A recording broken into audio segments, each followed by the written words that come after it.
Do with them as you wish. So in my other job, I'm the project scientist for the PACE mission. So I've been with the Ocean Biology Processing Group at NASA for 20 years, this week actually. Yeah, I know, and I was Colin's student, finished in 1998, so I'm like 100 years old now, which makes you 110. So, 155. Yeah. But which time though? 98 and? 98 and 2014, yes. So I actually started in this class as an instructor in 2011, but I was also a student here at the same time. So yeah, I had a postdoc before I had my doc, so that was kind of fun. Their job was to write my doc. Okay, anyway, to business. Atmospheric correction. So as I mentioned, I'm pretty much going to be your tour guide here, but read the book for details. I'm going to lose you. It's totally okay. I'm not going to be able to answer all your questions too, and I hope that's also okay. And again, I already showed you the hard copies, but if you haven't found it on the Ocean Optics webbook site too, it's there. And really, Kurt did an incredible job assimilating all of this information. So how we're going to proceed is I will walk through all the guts of the standard NASA atmospheric correction. It's also used by NOAA and a couple of other space agencies. There are variants on it, but again, what's probably more important now is not necessarily all of the equations that we'll go through, but that it's death by 1,000 cuts. There are so many little nuances in this. A lot of it stems from the need for ancillary data. For example, you can't do this without understanding absorbing gases. Well, the satellites don't measure those, so you got to bring that in from somewhere else. So having some appreciation for that is important, as is knowing that the in situ data you collect will eventually end up in a repository where somebody will go in and create a better mousetrap for some algorithm, and those always seem to end up in the atmospheric correction process too. So this isn't just physics, this is your good measurement collection, and this is understanding all of the models and things that NOAA and EUMETSAT create that ultimately feed into the derivation of good remote sensing reflectances. So we'll start off with, so part of being involved in PACE is having to train managers in things on how this stuff works as well. And so fortunately, there's some talented people that work for us that create nice little graphics that are instructional. So this is not pandering to you, this is just a cool graphic that a student from 2011 created for me. And it involves talking about happy little photons that leave the sun and eventually reach the air-sea interface where, as you abundantly know now, enter the water column and things happen to them. They get absorbed, they get scattered, and a couple of them are so lucky that they actually leave the water column and make it to the satellite. And the reason I put this in, other than it being cool, is just, again, to reiterate that I'm talking about this part. Now, up until this point, with I think the exception of 1 or 2 lectures, you've been doing this stuff. Okay, so that's the end of the fun. Now we're going to go into the math. The easiest way to explain all of the contributors is to the top of the atmosphere signal that the satellite is seeing is really just this equation. All of the radiances in this expression are defined at the top of the atmosphere. And that includes Rayleigh scattering, aerosols and Rayleigh interactions, sun glint, sky radiance, and white caps, and then what we actually care about, which is the water leaving reflectance. And these are 2 panels that appeared in one of Kurt's lectures, so they should be familiar to you. I'm bringing them up, again, just to remind everybody you had a lecture on this and you discussed all of the different contributors and their magnitudes, so refer back to that as necessary. We are more interested in what's going on at the sea surface, of course, and so you can rewrite this expression and just bring a couple of these terms down from top of the atmosphere to the sea surface. There's a reason that we're doing this, and it's computational efficiency, which we'll get to. But the reason I'm bringing this up, because this is the best explanation of it, is that this next equation we're going to show you, I'm going to come back to that, is how I'm going to navigate this entire presentation. We're going to just go through every term in that equation, with my apologies for being dull. But again, remember, you get a sticker if you follow along. So that's But anyway, the way we brought the way this is brought from the top of the atmosphere to the sea surface is through these transmission terms again. And again, this should look familiar, where you have a direct transmission. Think of sun glint, lights coming in, bouncing back off, and then you have diffuse transmission, which is radiances are coming from all different locations. All right, so this is the equation that if you were ever to dig into NASA processing code, you will see, which is why we're going to talk about it that way. Really, the only difference between here and here is that we're factoring out gaseous diffuse transmission, okay? And the reason we do this again is simply for computational efficiency. If you are a mathematician, you like this. If you're a computer programmer and you have to process petabytes of data every year, you do this. Okay, so atmospheric correction is really simply the process of going from here to here. We desire remote sensing reflectances. The satellite measures the top of the atmosphere radiances. And our outline is going to be to go, like I said, one by one through all of these different terms. So there are some that are calculated. These are the ones that are desired in green. And where the nuts and bolts of atmospheric correction really comes in is we don't know what the aerosol signal is. And that is the biggest driver in this entire process. Physics dictates a lot of the different relationships that we can calculate mathematically, but we don't know this ahead of time. All right, so we are going to start at the top of atmosphere radiances. So this is an example from an IOCCG report that's probably about 10 years old now, but it's easily found and downloadable. And we're just talking in reflectance space here, but here's an example of a couple of different scenarios for top of atmosphere signals. Okay, so this is analogous what the satellite is going to see for a couple of different water conditions. The reason that's meaningful is the second panel. For these three different conditions, this is the percentage of that signal that's contributed by the surface itself. Okay, so you already saw this in what Kurt was talking about, but again, the real take-home message here is that the signal you seek is less than 10% of the signal you're actually measuring. And so that makes it difficult fundamentally just from an algorithm point of view, but also realize that when you were calibrating these instruments too, this 10-to-1 ratio really, really tightens the screws on the calibration you're doing. If you're wrong by 0.5% in the top of atmosphere signal, chances are you're going to be 5% at the water leaving signal. All right, so for the instructors in the back, because you've heard this 30,000 times already, I'm introducing some new material, and we're actually going to look at data. We're actually going to just step down through the data here, and we're going to use this as our table of contents because this is the cadence that satellite data processing experiences. Okay, so we're at the top of atmospheric radiances, and we're going to just show this map repeatedly. And in your CDAS lab this afternoon, you will have your own opportunity to play with this map. We're just going to step through everything else. So note the units here, watts per meter squared per micrometer per steradian. And right now, the colors indicate a range from 0 to 150. That's important because we're going to see some relative magnitude changes in the signal itself. One thing just to note, because there will be some factored terms that seem to have geometrical patterns in it, is that the satellite flew this way to collect this image, okay? So just put a pin in that. It's Cape Cod here is off to the side. So this, okay, Gulf of Maine, I picked this one because you're here. But Cape Cod here is being viewed off nadir, and then all of these clouds over here are also viewed off nadir. And what I mean by that is unless you're looking at a LiDAR system, or you're never looking straight down in a satellite system except for one pixel. One pixel straight down, everything else has geometry associated with it in a wide swath instrument.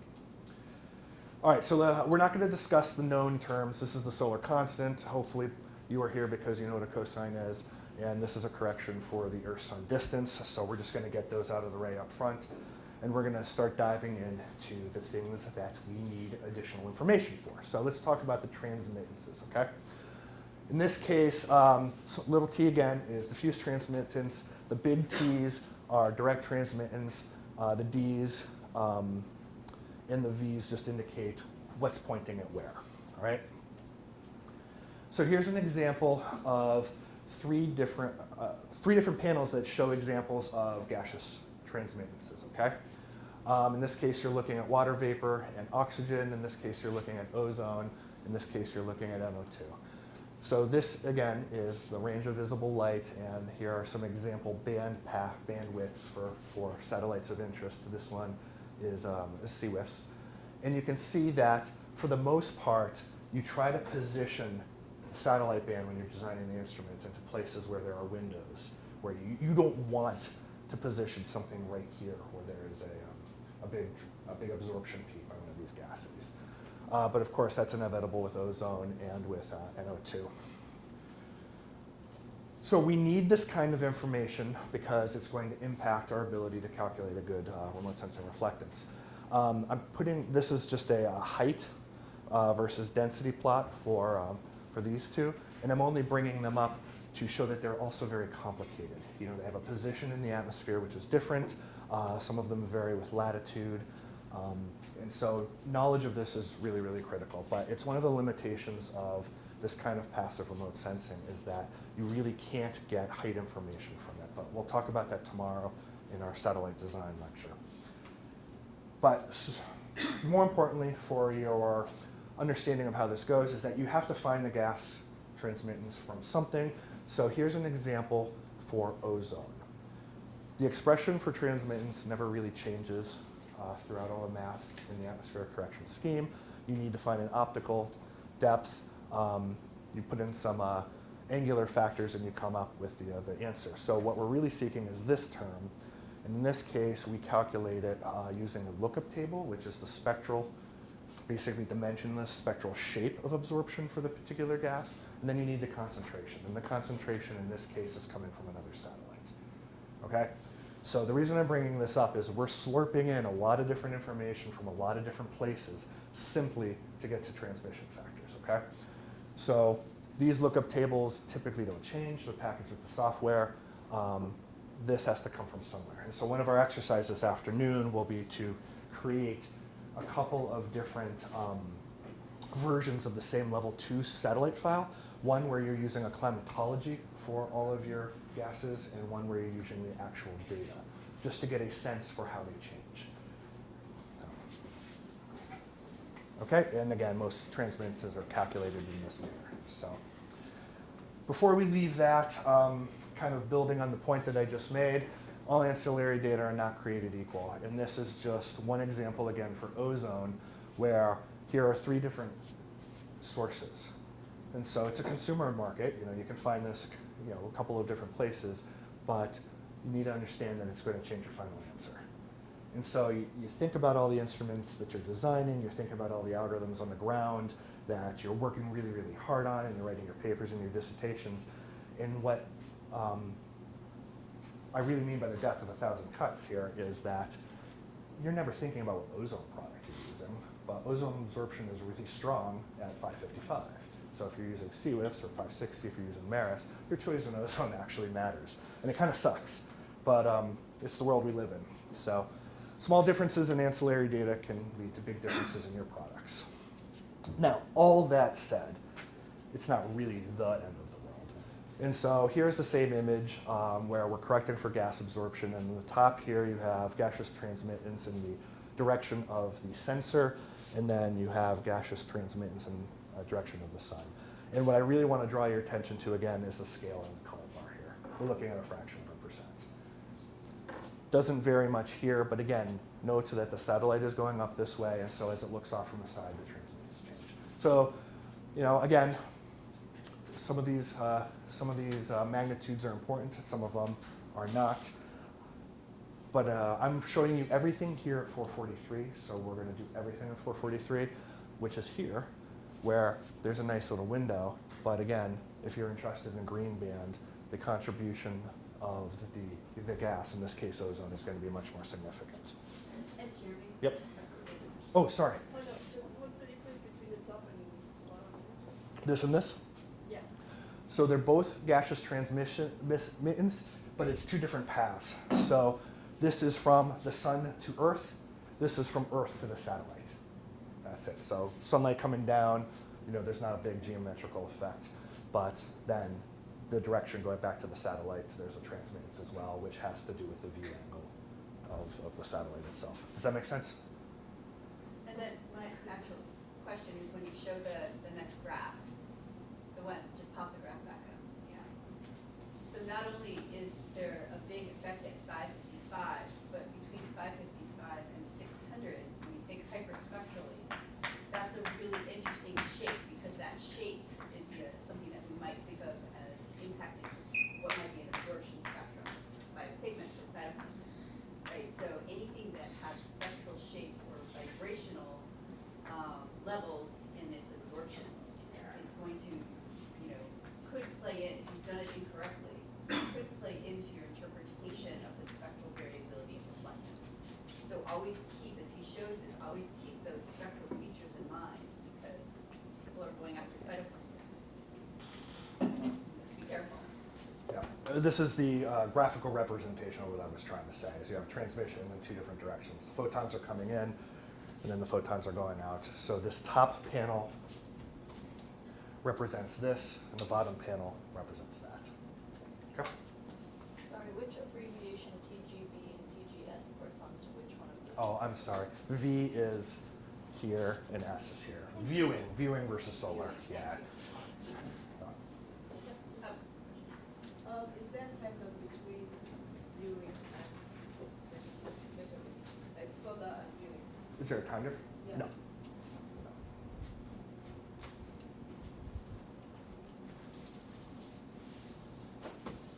Any other questions before we move on? You're doing a good job. You've all earned a sticker so far. I see all eyes open.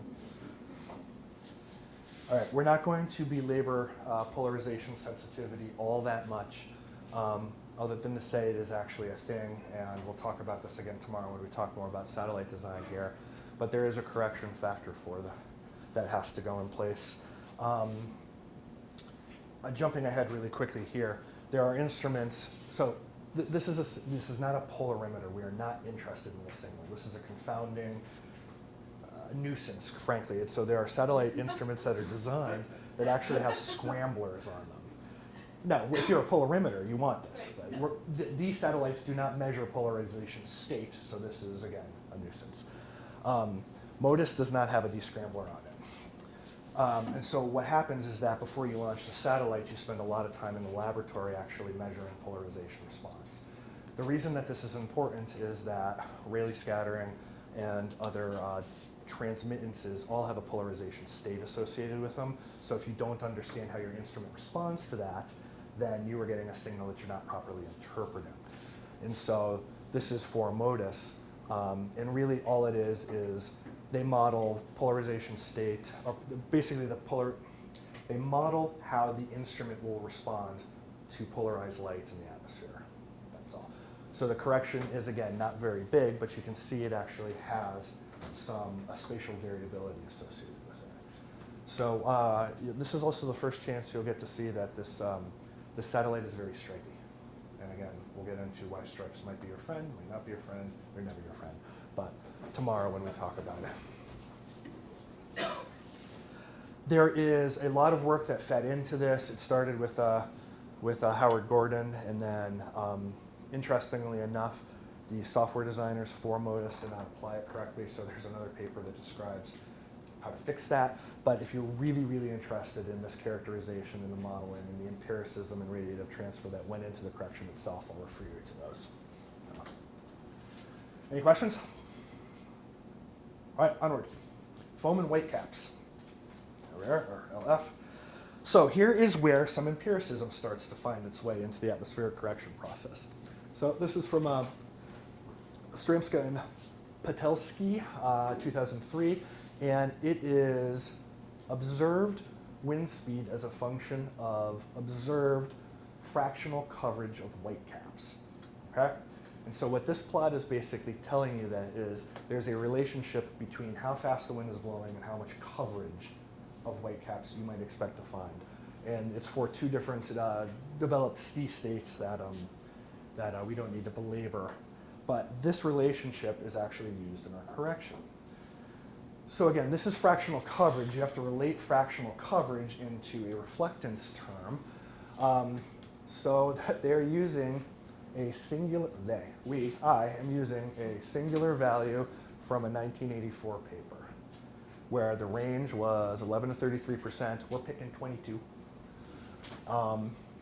Yeah, and so from that, we now use this expression, which is from this plot, modulated by a albedo term to estimate total reflection, total contribution of radiance from white caps. Now again, I'm noting here too, you need more ancillary data because these passive radiometers do not measure wind speed by themselves. So it has to come from somewhere. Yes? How much does that change? It's pretty spectrally flat because it's a big white signal. So in the near infrared, it starts to change a little bit more, and there's an extra adjustment for it. But that's a good question. Now, the good news in all of this, and this is just a histogram of global wind speed, is that the correction really only ramps up when the wind is really blowing out here, and that is for it is less unique to have high wind speeds and have to worry about this. Also, when you're usually having high wind speeds, you're not in the nicest weather, so there's a lot of cloud cover that typically accompanies it too. So it isn't the end of the world, but it is important. And it is actually actively being studied. This is a paper from Heidi Dearson that came out just earlier this year that is trying to make a leap forward in how to actually do this, given the age of some of the work that has fed into it. Okay, and so in our processing cadence at this point, after we've done this, we remove foam. This is a map of wind speed from this particular image. Now, one of the interesting things about this too is this has been reprojected to the pixel size of MODIS, but the wind speed in its native form is in a much different pixel size as well. Usually scatterometers have bigger pixels associated I'm with not it. a big fan over here, that's why. Oh, and so even though there's not, even though this isn't really a topic of this particular lecture, you are taking ancillary data that might be gridded to 1 degree, 100 kilometers, and you're using it to extrapolate to a 1 kilometer signal here. But okay, so high wind down here, you can see that there's a correction down here. Everything else is pretty much no correction at all. There are no, so. All right, next we'll go into molecular scattering, Rayleigh scattering. You've probably covered this in some detail already, right? So again, it's elastic scattering of radiation by particles smaller than the wavelengths of light. That's why the sky is blue. This is a curve that you would hopefully recognize by week 3. And again, we're talking about effectively equal scattering in forward and backwards directions because these are really small particles. All right? So another quick aside on computational efficiency.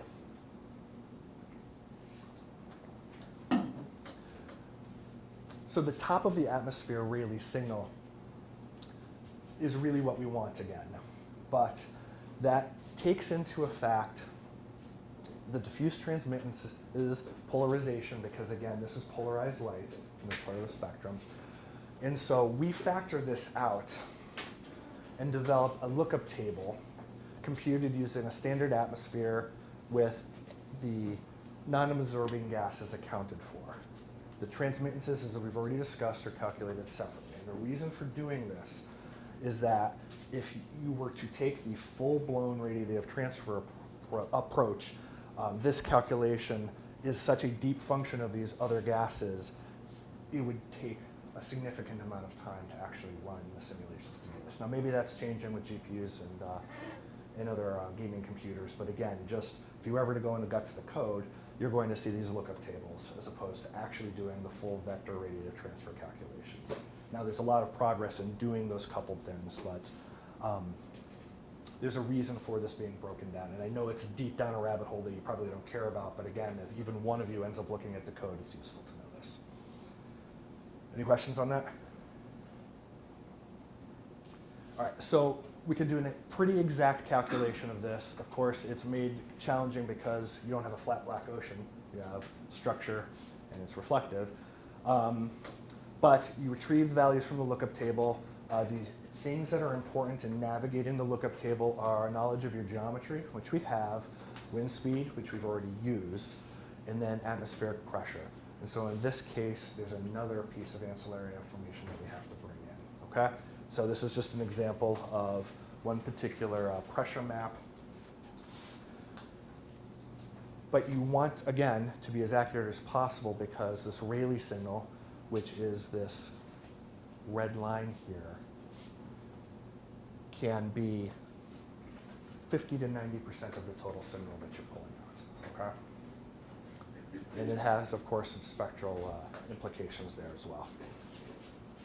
So am I missing anything in terms of how you've discussed this kind of work before?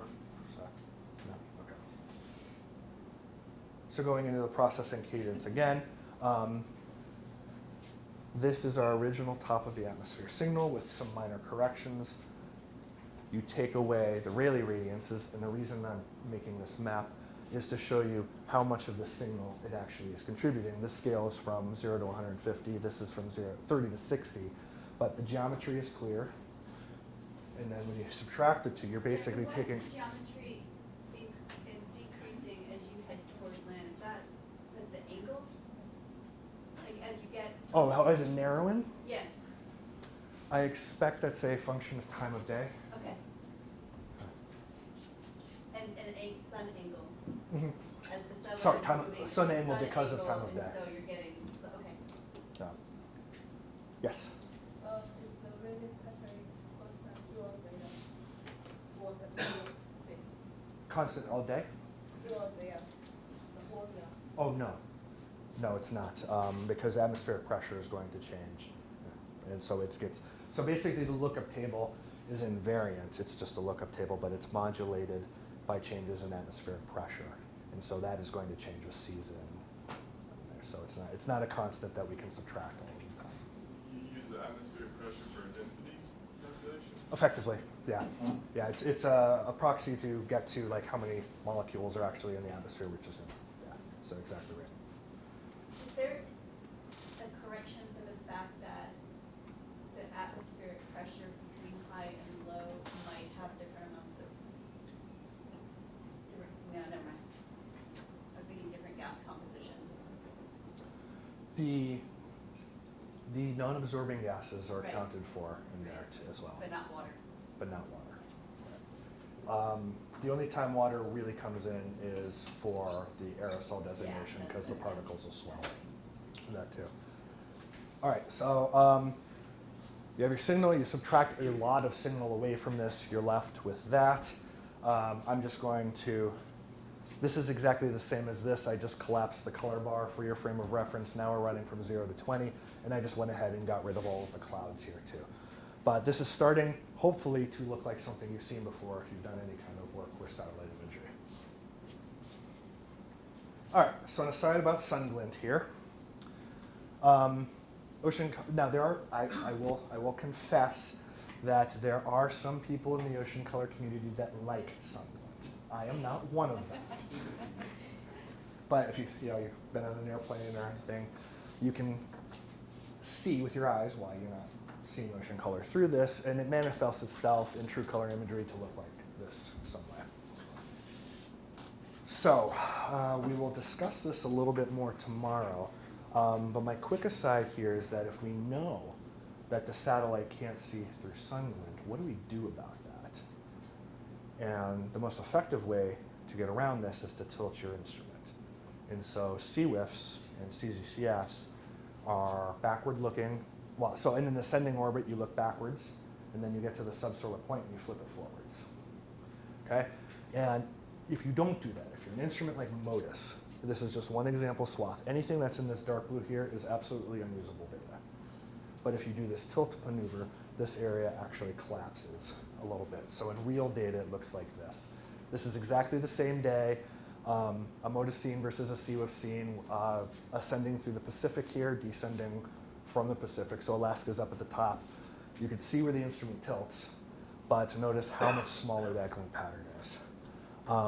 Just as an aside, it seems benign and it seems easy. One of the biggest challenges that I've had in pushing PACE forward is this tilt, is convincing people that it's worth tilting this instrument. That image is not enough. What's that? That image there is not enough to convince them. you know, saying CWIS did it wasn't enough because CWIS was teeny tiny. The ocean color instrument on PACE is 260 kilograms. And so tilting that has become an engineering nightmare. On top of the fact that you have a rotating, and this is in the weeds again, but the rotating telescope, so the inertia and the centers of gravity, you know, and the pointing knowledge needed has become a math problem for the engineers. So. But again, it seems so easy, just tilt it. You know? No, they don't like that. All right, so I'm going to expand the expression like this. So the source of the solution for sun glint here is this normalized glint term.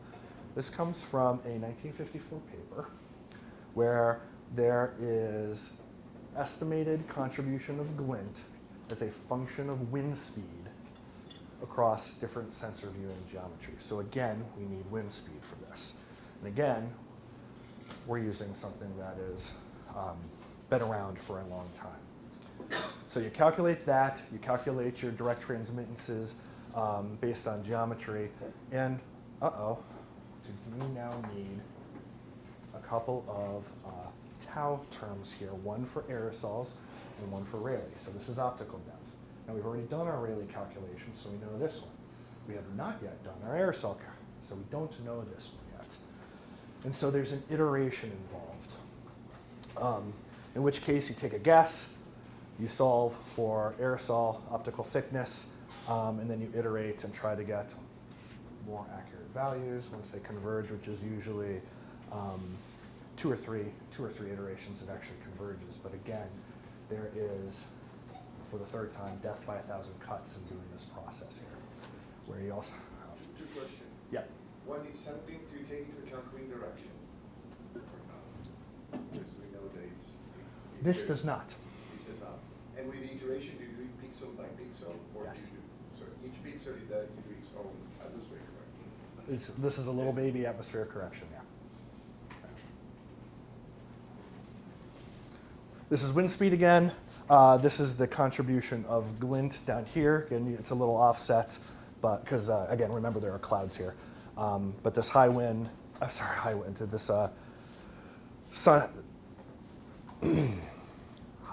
led to high glint there. Sorry, I'm losing my voice already. So in this case, we realize that there's a limit to the effectiveness of this approach. And so if this signal is very, very, very high here, we just mask and say this correction isn't good enough. Whereas if it's sufficiently low, then we just subtract it off. So we can correct for some of our sun modes. All right. So any questions on this series of rabbit holes we've gone down? Yes. Yep. I think I didn't quite catch what happens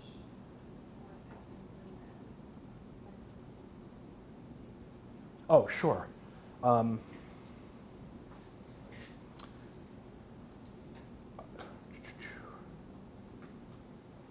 So, I'm trying to think the best way to do this. So when these values down here are very, very high, we just throw the data away. When they're sufficiently low, we trust the correction and we subtract them. Jeremy? Yep. Before you leave that one, so your color bar at the bottom is an L clamp at 443 in radiance units. Mm-hmm. But your box up there has first to radians, so it's Right. really No, a reflectance or something. Yeah, this is my typo. So that's really radiance. Yeah, let's check. Well, you know, I was never quite clear on that when I wrote that out.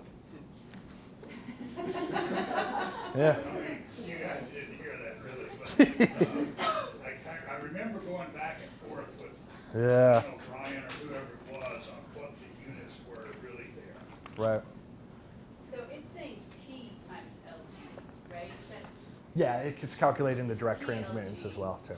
which is in radiance units.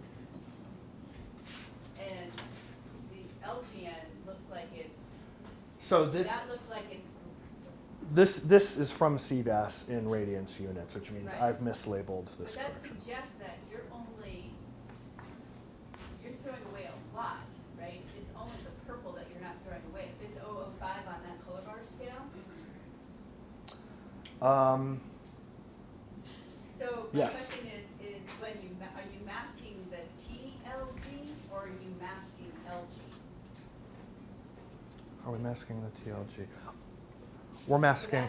that says TLG. Yes. Yeah, And I'm is sure. that the mask? Sorry, this is not the mask. I wanted to show the actual radiance, the but then radiant you say product when you're- that okay. is here. when But it's the mask 005 is this is It's not not representative of the mask, right? Right, it's not 005 though. Well, maybe it is in. So that would just mean that the purple Oh, is the hold whole on. thing I'm. wrapped. Let me back up. Okay. This is the normalized. This is where we're. It's this term. Yes, I'm showing you this. okay. We're taking the value from here. So when That, LG is this is where the 005, mass is coming from. Okay, that makes sense. Yeah, it's the normalized version of this. Right. Yes, in which case it hasn't had Right. the solar constant or the Right, transmittance is okay. applied. Because otherwise you'd be masking out the whole Yes, yeah, thing, yeah. and that would Yeah. be ridiculous, hopefully. Right, so okay, so in addition to the new material, I didn't make the link to what this was effectively. Yes. Just, can you step back and Yep. explain why we need the tau sub R and tau sub A for the glint term and not for any other terms that we could work through so far? So for this term, we need the. Oh, sorry, yes. All of the transmittances require a tau of some sort. And so, like the ozone, let's see, we'll go way back. Because the glint is coming back up So half the the film is also atmosphere. extensively coming back, right? So what is the difference there? The foam has a glint term, as a diffuse term as well. So in this case, the foam is going to be light coming from all directions. For sun glint, we're assuming it's down and back up. It's because it's a directional. Correct. That's right. That's why it's the capital T instead of the lowercase t. But all of our transmittance calculations.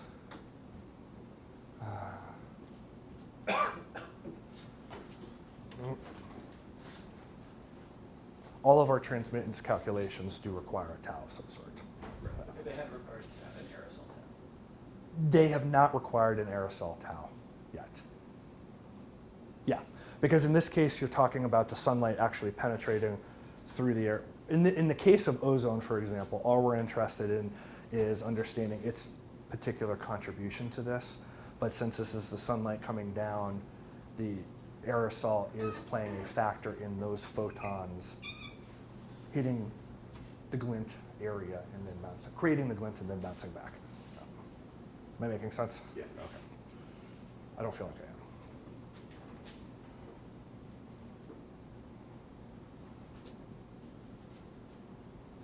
Any more questions? Because now the next rabbit hole is to go into the aerosol selection.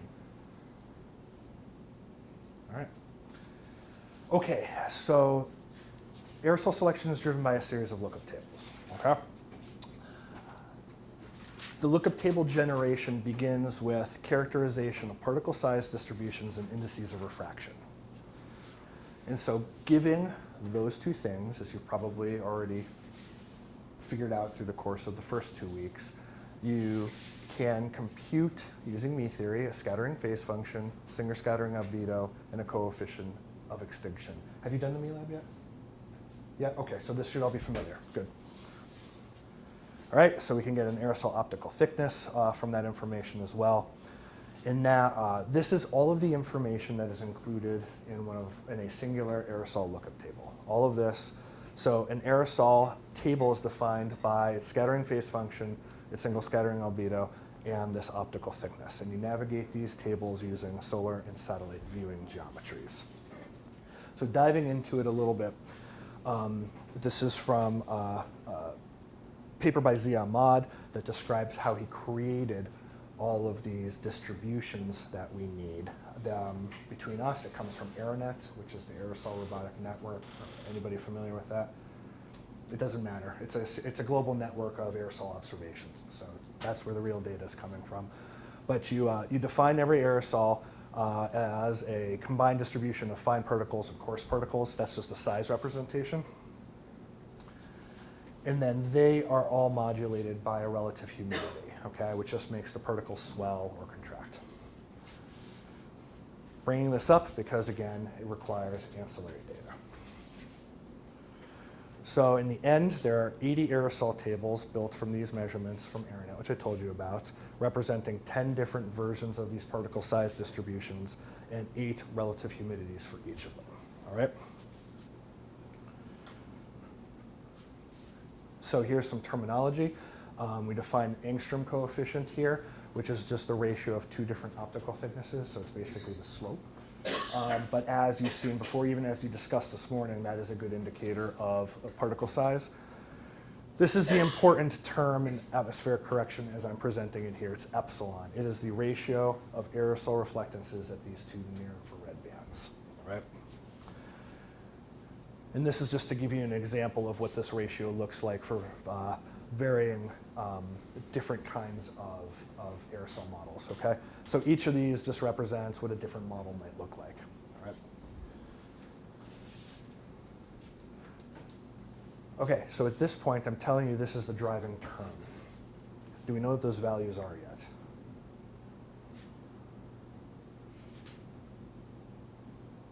No. Sorry, no, we don't know what those are yet. Okay, because remember, our last unknown is what the aerosol system looks like. So we don't know these yet.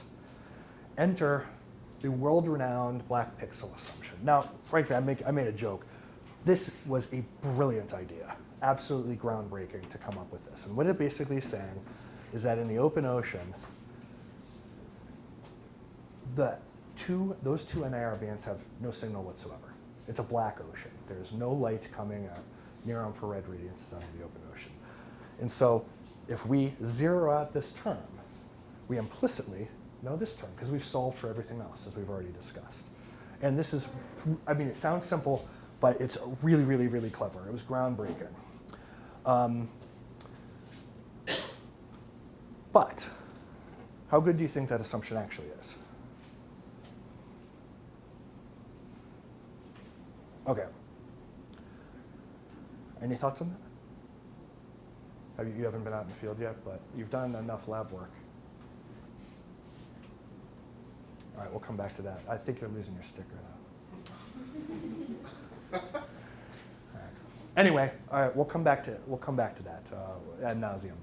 So in the near infrared, if we could accept the black pixel assumption for now, you can calculate the radiance values for those two different near-infrared bands.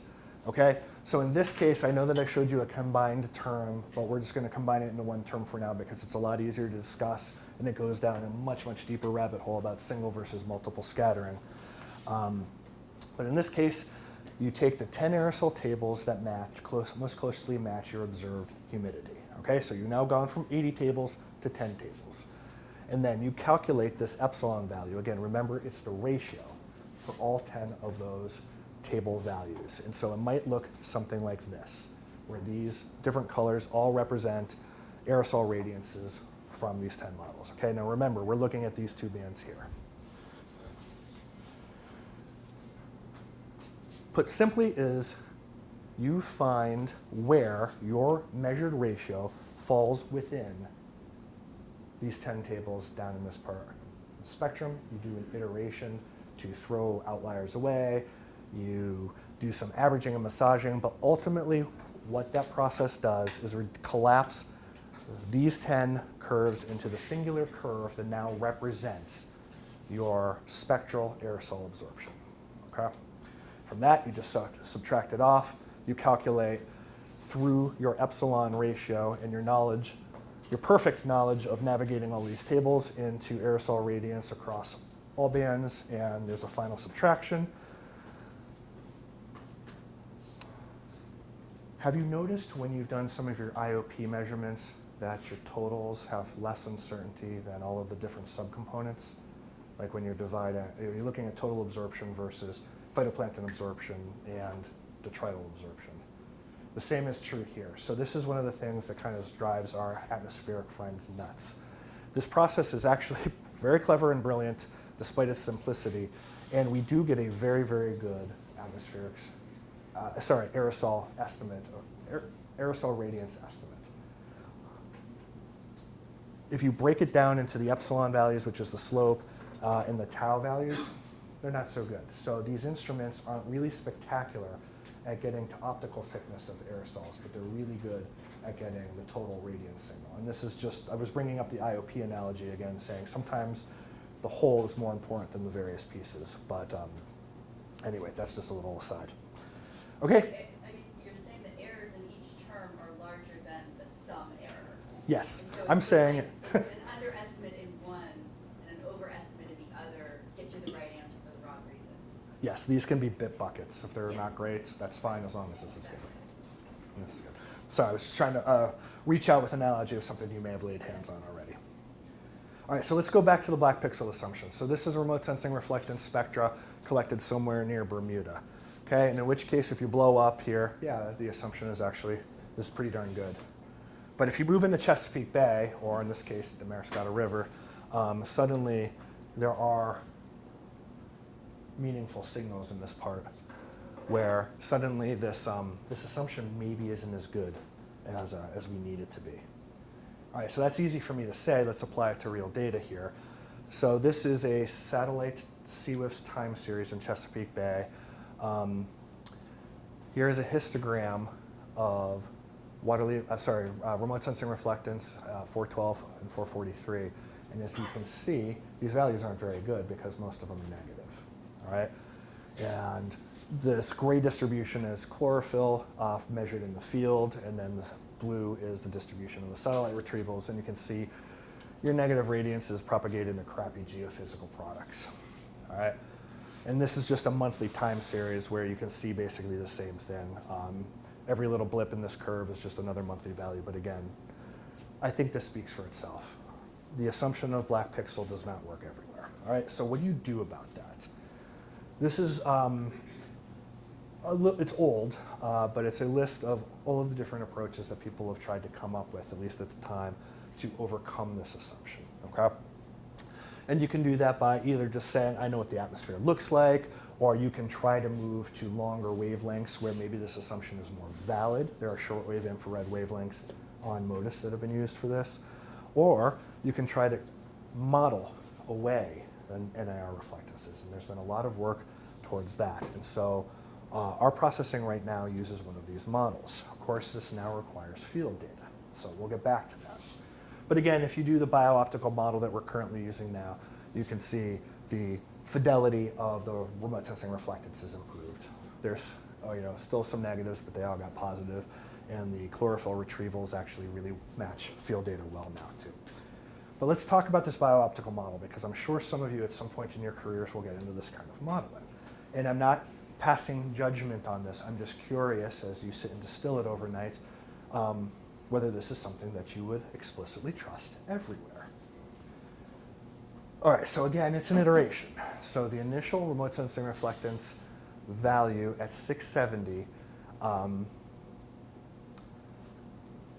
seeds the iteration. So in this case, we are just assuming black pixel is correct.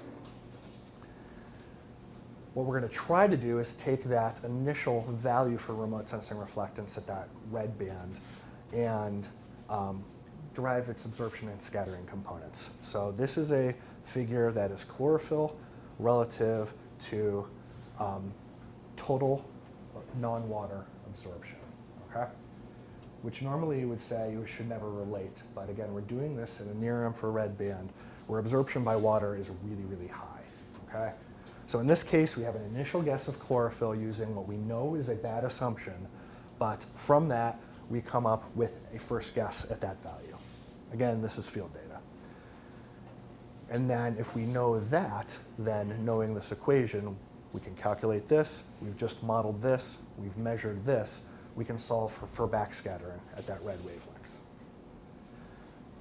Now we need to relate backscattering at the red wavelength to other wavelengths, okay? So from that, we need a guess of backscattering spectral slope. And this is a plot from one of Ken Carter's seminal MODIS works, but the reality is this is how QAA operates, and I'm sure many of you have used that at some point.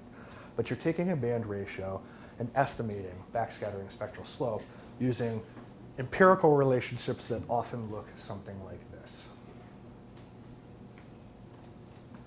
You got a question? So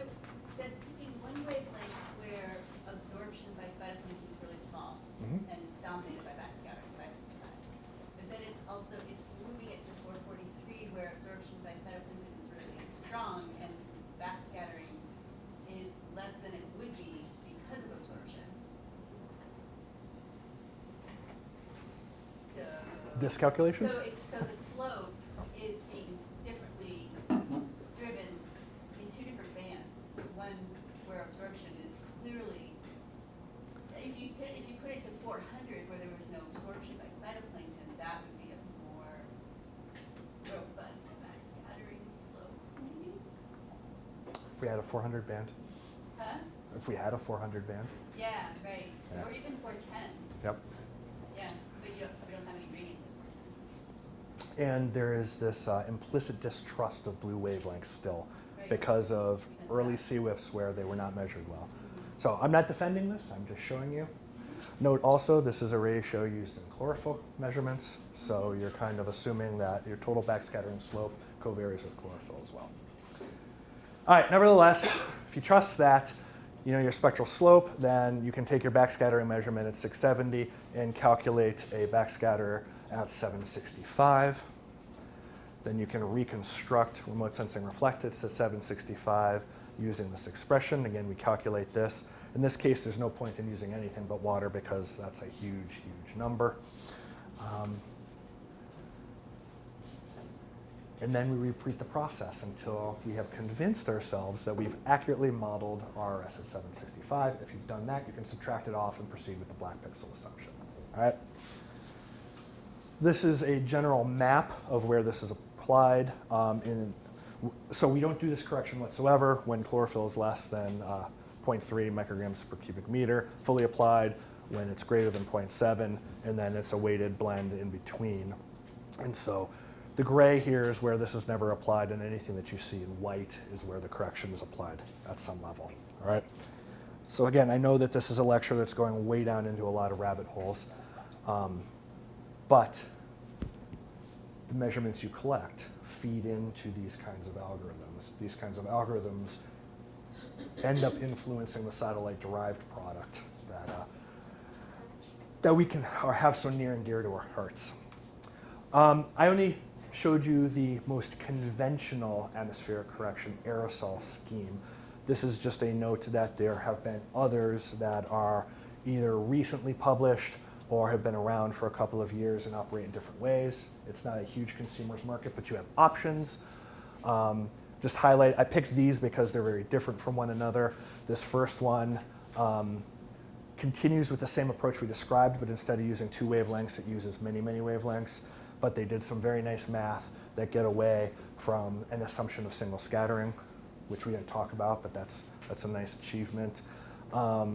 This uses more of a spectral matching approach where you're solving for ocean and land empirically at the same time by just assuming an aerosol. And then, of course, the holy grail is to do this with full-blown radiative transfer models, and computers are getting fast enough you can do this, but this is a nice paper that actually does a comparison of a bunch of different models out there, so it's a good reference if you care about such things. So, two more comments, one final comment, sorry, on this. Everything we've talked about up until this point with regards to aerosols assumes that they're not absorbing aerosols. If they are absorbing, you might get a curve that looks like this bendy one here. Now, these are the two wavelengths that we're using for the correction. Does the bendy one look any different than any of the others? Nope. So we don't know if it's going to curve here or not. And so some of the promise of the new missions are to make radiometric measurements out here with the idea that maybe you can anchor, you have a second anchor point of some point. So again, just throwing that out there for you. And we're almost done, which is good. We'll get to lunch. Processing cadence here. This is the map that I showed you last time with the new color bar. This is distribution of aerosol radiance at 443 nanometers. You subtract that off, it leaves you with something that looks like this. This is your almost final water leaving radiance here. And again, I collapsed the color bar down now to about 0 to 6. So we're hopefully getting into the range of units that you're more familiar seeing when you're doing your AOP measurements. All right, I have two more minor corrections to talk about, but is there anything else you want to ask at this point? And you're not hurting my feelings by not saying anything. I know this is a lot. Yes? So the aerosol map you showed on top of it is a very fine structure. Is that modeled or is that I Here? assume there are no aeronet stations up there. No, this is the aerosol radiance modeled by that process that we just talked about. So it's the table selection governed by relative humidities. Have they looked at it correlatively with the chlorophyll image? There has been some work that I haven't seen a lot of it, that basically looks at not aerosol radiance but optical thickness as a function of chlorophyll. And I've seen this To off of see if they're co-varying, Ben since Galen it's places where there kind might of be some kind of, it could either be seeding or it could be just the, again, I'm not defending it. Dependent upon the maximum absorption Well, coefficient. this is why there aren't many studies. Okay. Yeah, there have been some out there that I've looked at that. Just a Yeah. throw question. All of this happens between the level 1 and the level 2? Correct. Yeah, and you'll be doing this, this will be hands-on this afternoon. So you will actually do all of this. Yes? Is there any special kind of correctional consideration for the altitude of the water bodies? Yes. So I'm assuming this works not what happens when you get into That's an awesome question. Yes, so all of, Can you repeat the question? oh, does anything we've discussed account for changes in altitude of the water mass? And so this is important when you do inland processing. And so yes, there are digital elevation maps that accompany all of this. And so that is taken into account because that change in elevation is changing your pressure, which is, yes. So yeah, it actually makes it one of the more challenging things of doing in-water work. I'm sorry, inland water work is accounting for that, but that's a good catch. All right, wrapping it up with a few final things. There's a spectral bandpass correction that's applied. It's more important than you think. So if you're looking at a linear axis, and this is just from MODIS, it appears that the wavelengths they've selected are sufficiently separated. But if you look at a log scale, you can see that they're messy. And so we basically care about anything that's really below this 1% level at that point. And you can see some of them are really just kind of pushing the boundary here. And so what we're looking at here is this is the filter performance for each of the wavelengths. And so what you're seeing here in this purple line is that there is some green light leaking in to our 410 channel. So we want to account for that. Or not. There is a correction that's applied. One of the reasons that you might consider this is, especially when you're thinking CWIFS and MODIS era, is that if you're validating your product using an in-situ instrument, well, for one, you don't get this information from the vendor, but for two, they try to make it as square as possible. So this is 443 nanometers for CWIFS, and you can see this is its spectral response, but what we really want to measure, what we're measuring in the field, at least what we were measuring at the time, is this. So an adjustment needs to be made. Normally I would go through it, but it's a really mundane adjustment, so I'm just going to show you the results and give you the reference. But the punchline here is that effectively this correction factor, wait for it, is derived as a function of chlorophyll. And not all bands are created equal. This is CWIF's 555 band, where there is a lot of blue light, which is a big old hefty signal going into the green band. And so you can see this is the correction that's actually being made. I'll note that in really, really open oceans, it's a correction of 5 to 7%. So it's different for each band of each sensor. The correction, it's based on chlorophyll in the sense that we use a clear water reflectance model to derive the corrections. These clear water models are very elegant and useful, but they are very empirical, so there's a lot of field data that goes into them. And if you want to read more, there's a chapter on this in CWIF's technical memo. Now the reason that I bring this up, again, is mostly for you to take care when you're executing your matchups. Actually, a bullet I should have added, when you're executing your algorithms as well, because let's say you want to do the standard OC4 chlorophyll algorithm, okay? That's derived, as I think you heard already at a lecture on, using in situ radiometry. And so you have a series of instruments with these narrow filter bands. You create a ratio of those you're related to chlorophyll, all right? If you don't make this adjustment, then you are taking full spectral bandpass, plugging it into an algorithm that isn't ready for that, built to accommodate that. You're probably going to get the wrong answer. So your validation activity has to be centered around that, and your algorithm development activity has to be aware of it. But coming back to validation, whenever you're using multispectral in situ radiometers, you really want to have this correction applied. Now that we live in a world filled with hyperspectral radiometers, you have two choices. You can either post-process your field data and apply the correction, make your hyperspectral measurement look multispectral, or you can disable the adjustment and then apply that full spectral response for each satellite wavelength, which is distributed, to make your hyperspectral measurement look like the satellite bandpass. So, death by 1,000 cuts. Finally, a bidirectional reflectance correction. Why do we care about this? Well, again, it gets back to comparing a satellite measurement that has its own specific time of data collection with either another satellite that might be collecting data at a different time or an in situ measurement that is probably not collected right at the time of overpass. So my little cartoon here, satellite in situ measurement is made with the sun in the sky and the water kind of looking like this. But as the day passes on and the satellite measurement is collected at a different time of day, the sun's in a different position, and chances are your water mass is not exactly the same optically as well, which is what I just said. So we normalize this remote sensing reflectance. And again, Kurt told you how these normalizations behave in a previous lecture. But we'll talk about it again to get the magnitude settled out. To account for the sun's changing position in the sky, which is the path leg through the atmosphere, transmission of light across the air-sea interface, and then all of the angular distributions that have probably changed in your water column. This correction is based currently on Andre Melrell's work, which culminated in this 2002 paper. So you've seen something like this already, but basically it is a lookup table based on chlorophyll and sensor viewing geometries that basically calculate a F over Q, or at the time of the measurement, to an F over Q with the sun overhead.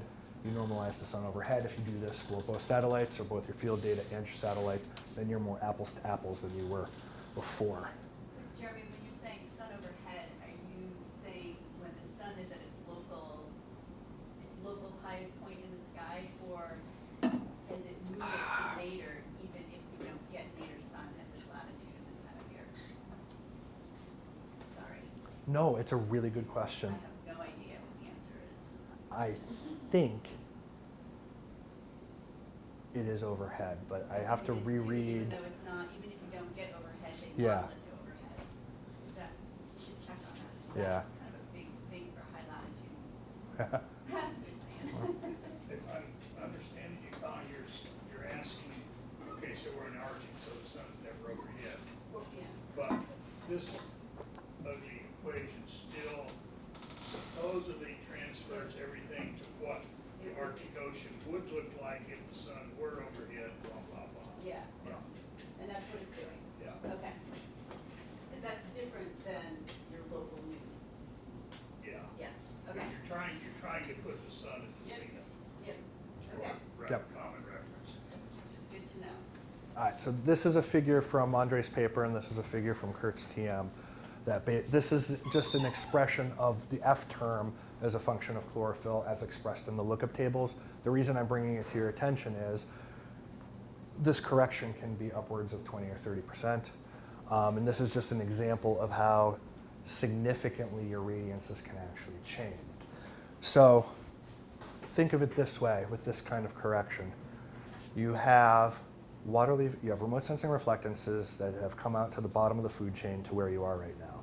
You then calculate a chlorophyll value, and then that chlorophyll value changes your remote sensing reflectances again. It's amazing this all works, but it does. It works really well. So the reason I put this in here, this last slide, I'm not going to show you the final product because you're going to do that yourself, is just to show you, again, from 80% to, sorry, it's not in percent. A correction factor of 1, meaning no change, to a correction factor that lowers it by 20%. Open ocean, where chlorophyll is pretty well understood. Not a lot of correction, but if you start caring about the coastline, this suddenly becomes important, compounded by the fact this is probably our worst chlorophyll estimation. Anyway, so. All right, but if you believe all that and you've drinking the Kool-Aid, you have perfect remote sensing reflectances at the end. So we've gone through everything. It's a little shy of lunch. This is your cheat sheet. This is the scorecard for all the ancillary data that are required, all the different lookup tables that are required. I'm trying to leave this place better than I found it. I'd ask that you do the same. You can do better than this. But that said, and I'm going to try to end on, I'm going to try to have a fun video in each one. This is only about a year old. It's 2.5 minutes long. It encompasses 20 years of ocean color from Suez to Modus to Veers. And as far as I'm concerned, short of the moon landing, this is the best thing NASA's ever produced. It is fantastic. Maybe even better than the moon. This is the ocean color moon landing. But you effectively are compressing your senses, bringing them to space, watching the Earth breathe, 20 years and 2.5 minutes. So this is online. You guys can all find it and get it. But yeah, it's mesmerizing. You can see the oceans contract and expand. Anyway, so that's there. And then I'm going to wrap this up because I'm losing my voice and you are hungry, and just leave you with, hey, ocean color is also art. So there you go. All right, any questions? I'm here all week, and we'll be doing some hands-on work in the afternoon. So as things percolate, don't hesitate to ask. But otherwise, let's call it a day. So, all right. Questions? Do you all put uncertainties? That's an awesome question. We're starting to. Yeah, we're starting to. The difficulty is with all those ancillary data products and all of those lookup tables and all of the nonlinear parts of that system, actually propagating an uncertainty is harder than you would think, but there's actually a paper coming out that does it. I think it's in, I showed you, there were a couple of Frontiers in Neuroscience special issues that should be coming out in there shortly. So, yeah, same is true for the water-leaving reflectances to IOPs. So, Ivana actually sent me a text with a picture of somebody's screen here that propagated all the uncertainties, and that was really awesome. Keep doing that. But, yeah. One of the first slides you mentioned, pay attention to how the satellite's moving because it kind of distorts things. Yep. But I didn't really follow why. Oh, so for the purpose of this, like when you saw the Rayleigh, you would see kind of a blob in the middle and then colors change off on the side. The only reason I pointed out the satellite path was because as it's looking off to the side, all the path lengths are longer, and you can see that in those maps. Later, what I'm going to have you do is take a level 2 file and start binning it at different resolutions so you can see how features get distorted when you use maps. But that was the only reason I brought it up. Yeah. Go ahead, Yeah. questions? Oh, Knock it out. yes, clouds and cloud shadows. Is Yeah. that handled? Clouds are handled, in terms of identification of a cloud, it's handled very, very early on in that process. And it's a pretty inelegant way of doing it. It is a reflectance threshold on let's say for COC, it's 65 band. So if in any cases, reflectance at the top of the atmosphere is greater than like 2.5%, then it's just identified as a cloud. What about the Shadows shadows? have a different kind of threshold. They look at water-leaving reflectance at 555 nanometers, and if the value is, since that's a pretty stable throughout the world's oceans value, if it dips below a certain level, then that's identified as a cloud shadow. But they're just thresholds, so there's room for improvement. Yeah. So why is the diffuse transmission so different from the sun's view and the Oh. Is that because of the direction? It's because instead of like a solar beam just penetrating straight through and reflecting back out, the diffuse means that that light is coming in from all different directions. Yeah, but they were very different. Like the diffuse one, like Oh. the sun diffuse one and the sensor diffuse one, they were very different in their execution. I believe it is just, you're asking why for some corrections it's a direct and some it's a diffuse? Why? This is the why when you look at one direction is very different from Why are we looking at two different directions? Well, those